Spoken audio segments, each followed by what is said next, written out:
Okay, so maybe you've found an old Hickory golf club in an old bag or in a junk shop or at an antique fair, or you've bought one online.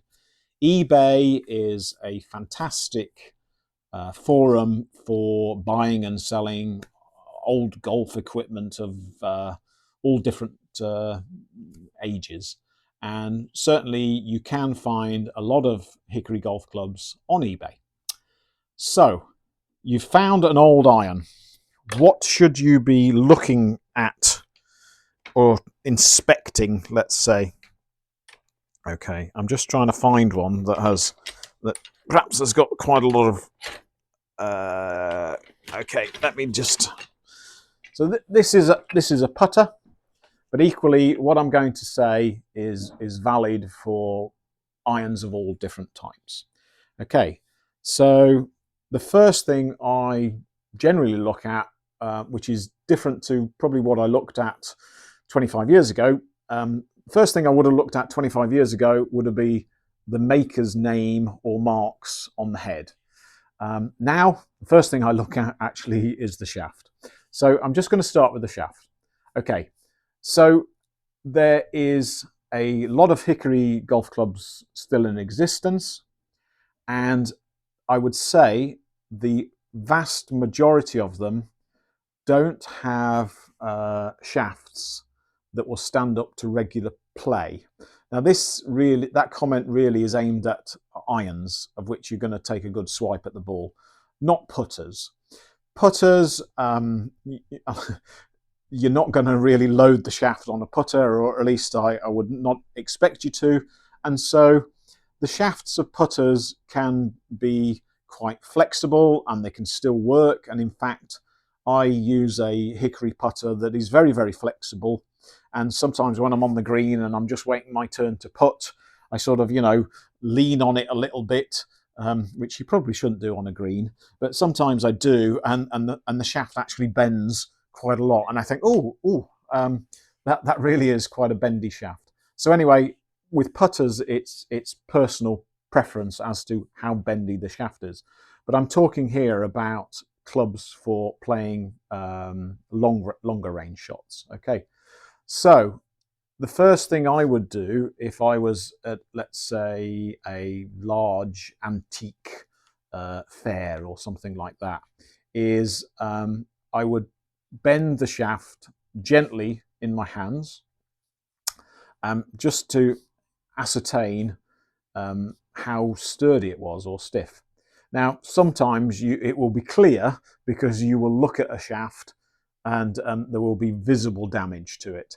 And one thing I should say, which I've developed a habit for over the years, is my hands will tell me things quicker than my eyes will. So very much I will be rubbing the shaft just quite lightly, because here's something to watch out for. If there is a big crack in a shaft, you'll get some bits sticking up, and you really don't want to rub your hand quickly and tightly over the shaft, or you will definitely get a splinter.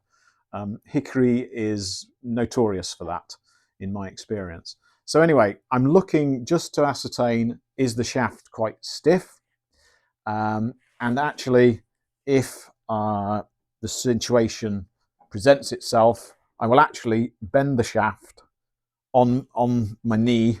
Now, if obviously you haven't bought the club at that point in time, I would suggest you don't do that. The seller might take exception to that.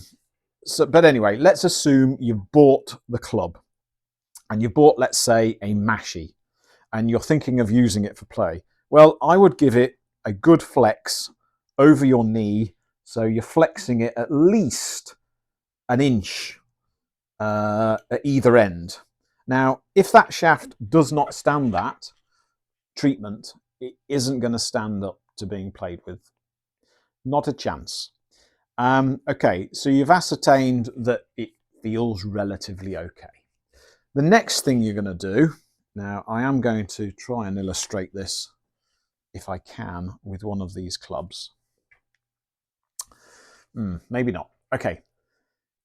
So Whether it's was originally made like this or whether this is a factor of age, what you tend to find is some shafts, you will bend them and they will go back into a straight line. Their temper, if you like, is very good. Some shafts, you will find that if you bend them, they will actually stay a bit bent. Now, it's a little bit of, this is where it's a judgment call really, because what you can have is you can have shafts that are tough but will bend and stay bend, and actually they might be good enough and be successful playing clubs. So it's a bit of a judgment call, but what you generally find is that if a shaft bends and stays bent, again, probably not going to be a good player. Okay, it's that's the general rule. So the other thing is there any movement between the shaft and the head? Now, what happens with wood over many decades and certainly a century is wood will continue generally to dry out over those years. And what that can mean is there will be movement when you waggle the head. Now, a shaft is fitted into the head by two things: glue and a pin, which is about 3/4 of an inch down from the end, and it's pinned from side to side like that. Not like that, but from here to this point here. And so it's a belt and braces type job, as we would say.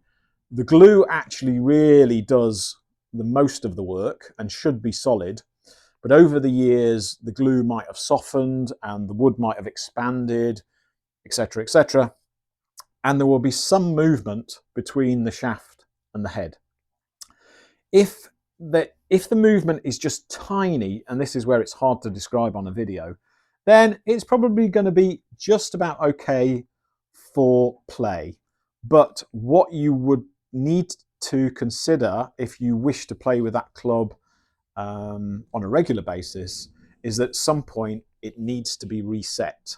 That shaft needs to be took out, there needs to be some glue put down, and it needs to be repinned.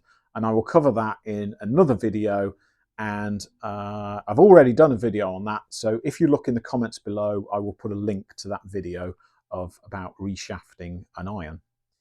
Okay, so if there is a lot of play, and I mean you can really feel it, I mean it's, you know, you think, wow, this is sort of almost barely hanging on, then clearly that head needs to be reset on the shaft, or indeed it's sometimes an indication that that shaft is probably not going to be suitable for play.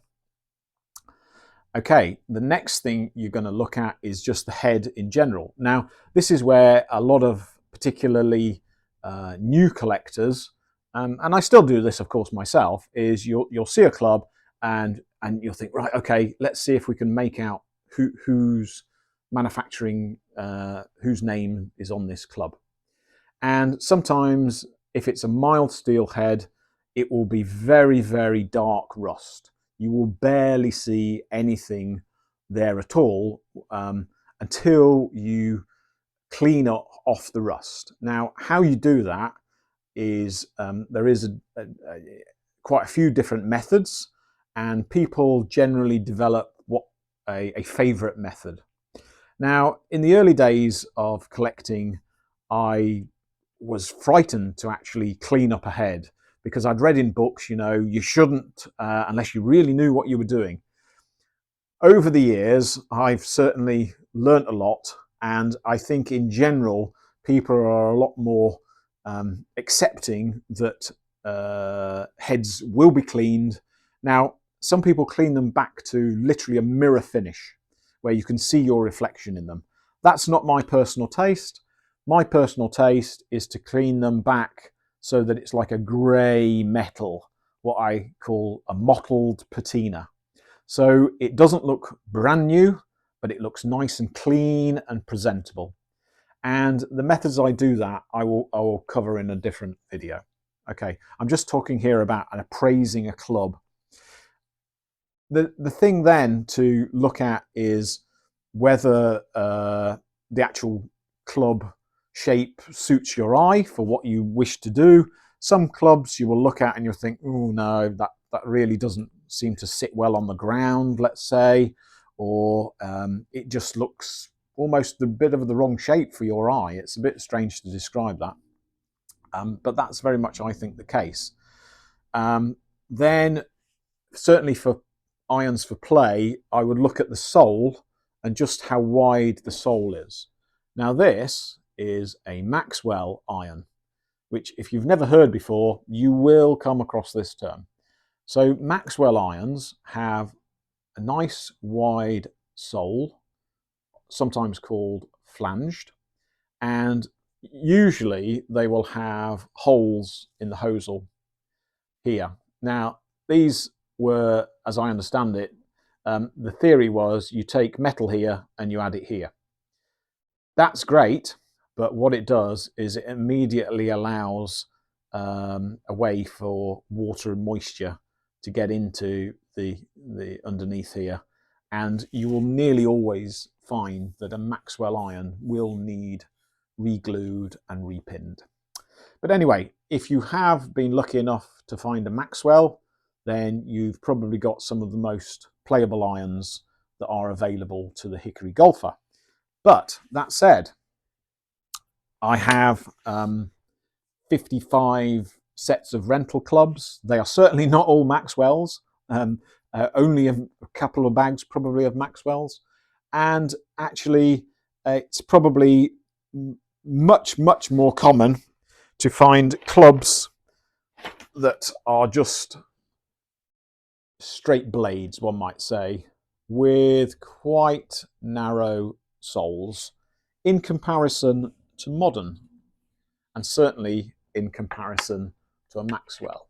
So if I put these next to each other, you can immediately see. Now, I should say this is actually a Niblick, so these have the widest soles of all, and this is actually a Mashie, but you can see the difference in the sole width. Okay, so that's the first video really about appraising a club that you found and determining whether it's suitable for play. Thanks for watching. Please consider subscribing or liking. It really does matter. Thanks.